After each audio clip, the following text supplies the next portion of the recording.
Okay, so we're going to be solving triangles today. I have two of them here, and to solve a triangle means to find everything that's missing. So we're going to be looking for all missing sides and all missing angles. So just a quick little note here, right in the top, we have naming a triangle. When I refer to side AB, that's here, A to B, we're actually going to call that letter C. Okay, so we'll call it the side that it's across from. So that's what angle or side C is, the side across from angle C. When we are looking at side AC, so that's this one here, we're actually going to call that side B, and that's across from angle B. Okay, and when we're looking at side CB, we're actually going to call that side A because it's across from angle A. Okay, so before we start anything, make sure your calculator's in degree mode. You want to make sure of that. So let's take a look at this first triangle that we're given. It says to solve triangle QRS, and the most important thing here is where the 90-degree angle is. So when I draw my right triangle, because that's all we're going to be dealing with right now, I'm going to make sure that that is labeled with angle Q. Okay? Now it's giving me side Q is 12, and so side Q would be across from angle Q. So I have over here 12 centimeters. And then it's saying side R is 5. So I have two other letters here. I'm going to label R at the top and S in the corner. So you can label them in either spot, your choice. But if I put R at the top, that means 5 is going to be down here at the bottom for side R. Okay, so let's make a list of the things we need to find. Okay, we are missing side S, we are missing angle S, and we are missing angle R. So uppercase letters are going to be our angles, and the lowercase letters are going to be our sides. Okay, so we are missing three things, so we need to find them. So I take a look at what I have here, and I decide I'm going to look for angle S first. So I'm going to place my angle theta there. And you can find things in any order that you choose, but this is the angle that I'm going to find first. Okay, so we have angle S here. We're going to label our triangle according to what our sides of our triangle according to hypotenuse, opposite, and adjacent. So our 12 is going to be our hypotenuse. It's across from the right angle. The opposite side is going to be side S. So that's going to be over here. Okay, and the adjacent side is beside angle S. So that's our 5 down at the bottom.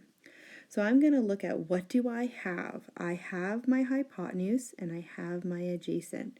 And I think to my trig ratios, my SOHCAHTOA, if you remember from last week. So I'm thinking of SOHCAHTOA, and I have opposite, and I have hypotenuse and I have adjacent. So that's going to be our CA, that's our cosine ratio. So I'm going to write down cos theta equals adjacent over hypotenuse, and I'm going to fill in what I know. I don't know theta, so I'll leave that blank. And I know my adjacent is 5 and our hypotenuse is 12. So I'm going to go ahead and calculate that. Make sure your calculator is in degree mode, just like always. And I'm going to go on my calculator, 5 divided by 12. And I have a big long decimal. I'm not going to write it down, but I'm going to hit second and cos because I'm solving for the angle. And I'm going to get 67.37, so I'm going to, 65.37, so I'm going to round to the nearest degree. So there's my first angle that I found here. So that one is checked off. So let's think, how are we going to find one of these other things? I need to find side S and angle R. I think angle R might be pretty simple to find because we know from grade 9 that angles in a triangle have to add up to 180 degrees. So angles in triangle add to 180 degrees. So you might remember that from grade 9. Okay, so if I want angle R, I'm going to take 180. I'm going to subtract the 90 we're given and the 65 that we just found. So 180 minus 90 minus 65, I have 25 degrees. And just a note, my pictures will never look to scale, so that definitely doesn't look 25 degrees, but that's what it is because I just drew a random triangle to start. So we have found two things on our list here. Okay, now we need to find side S. So we can find side S using trigonometry, like we've been doing. We could look for our opposite side using either hypotenuse or adjacent, your choice. Or if you remember something else from grade 9, which is really super useful, for a right triangle, when you're given two sides, let's try using the Pythagorean theorem. Do you remember doing that? I'm just going to do it right down here below. So if I want side S for Pythagorean theorem, do you remember a squared plus b squared equals c squared? So we have the hypotenuse, it is the 12, so that has to go in for the c. The a is going to be what I'm looking for, I'm going to call it s squared, and the b is going to be the 5. So to get s squared by itself, we're going to go 144, which is 12 squared, minus 25, which is the 5 squared, and when we subtract those two, we end up with 119, that's still squared, and then I need the square root of that, so I get 10.9. So the side length is going to be 10.9 centimeters. So we have found the third item for our triangle. So there's our first triangle there, so have a good look. I'm going to need the space where I was just writing, so I'm going to have to erase that in a minute, but have a good look there. We found our angle S first by using trigonometry, using our cos ratio, okay, our adjacent over hypotenuse, and found our angle of 65. So we found that one first. Then we used our angles in a triangle theorem, okay, that have to add up to 180, and we subtracted those from 180 to find our second angle, so that came off the list. And then I used Pythagorean theorem, something we haven't talked about, but if we were in class we would have done a little more work with that. And if you remember Pythagorean theorem for the hypotenuse has to go in for the c value. So I put those in there, and then I squared them and subtracted and got my missing side, my side S. And I could have used trigonometry to find that third side. I could have used my opposite over hypotenuse, which is sine, or my opposite over adjacent, which is tan, and I would have got the same number, and you can try that if you like.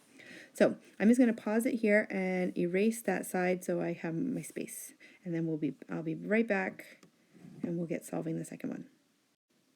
Okay, so I'm just going to continue going with the second one here. So we're solving triangle LMN, and the first angle I've already labeled with my 90 degrees. So that has to be letter L. The other two letters, the M and the N, can go in either corner. It is your choice. So I'm going to put M at the top and N at the bottom, but it is your choice where they go. After you place those, then let's label the other ones. So we have side M is 15, so that needs to be across from angle M. So that's going to come down here at the bottom. And then angle N is 32, so that's going to go inside the triangle at 32. So those are my two other pieces of information. So let's make a list of what we need to find here. So we need to find side L, side N, and angle M. Okay, so to find those, we need to do a little trigonometry. So let's find angle M right now, because I bet we can do that very easily, doing that angles in a triangle again. So I'm going to take my 180, and I'm going to subtract the 90 that I have and the 32 that we also have. So let's go ahead and do that. So I got 58 degrees for that angle. Okay, so there's my first item off the list. It doesn't matter the order, we were writing them down. Now we need to find the side N or side L. So I'm just going to find side L just because it's the first thing on my list. So I'm going to place my theta at the angle given, just like we were doing last week, and I'm going to label my triangle. Hypotenuse is the longest side, opposite is across from the angle theta, and adjacent is on the bottom, which is beside angle theta. So remember, I'm looking for L. I want to find side L, which is over here. So I'm going to write that down. So I'm looking for side L. So I want the hypotenuse and I have the adjacent. So I think about what trig ratio has hypotenuse and adjacent, and that's going to be our cosine ratio. Adjacent over hypotenuse. So let's go ahead and plug in for that.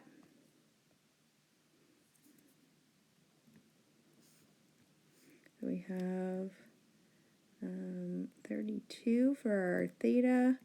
The adjacent side was, let me look here, was 15, and my hypotenuse is unknown. So 15 over unknown.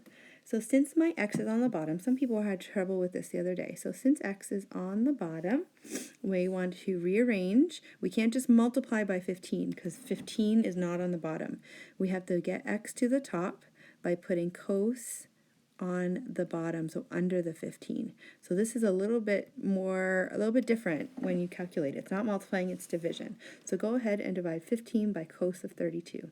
Okay, so 15 divided by cos 32, we have 17.69. So 1 or 2 decimal places is fine.